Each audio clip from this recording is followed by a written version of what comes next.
Once upon a time, in the brutal battleground of India's corporate wars, Larsen and Toubro (L&T) stood like a fortress. Engineering giant, professionally run. But with one fatal weakness: no dominant owner. And in the 1980s, that was blood in the water. Enter Manu Chhabria, the takeover tycoon from Dubai. He had already gobbled up Shaw Wallace, Dunlop, and a string of Indian companies. In 1987, he set his sights on the crown jewel, L&T. He started small, with just a 1% stake. But in the shark tank of Bombay, even 1% was enough to signal weak intent.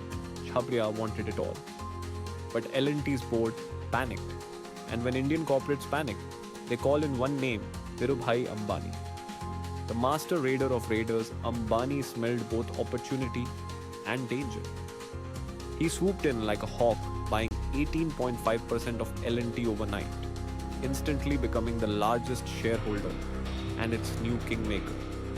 Now it was Ambani versus Chhabria, the ultimate duel. Chhabria kept building his stake, but Ambani played a nastier card. He struck at Chhabria's heart.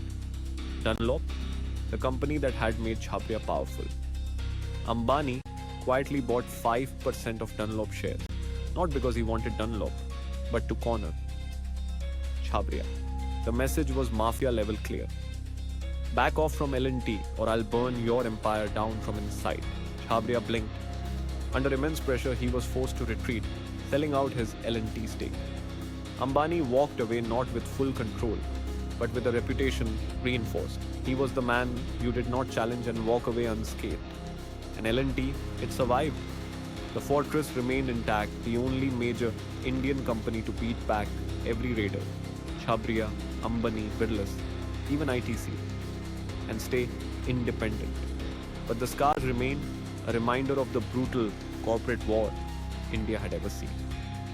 Lesson: in the savage jungle of Indian capitalism, companies aren't sold, they're hunted. And L&T was the one that escaped barely.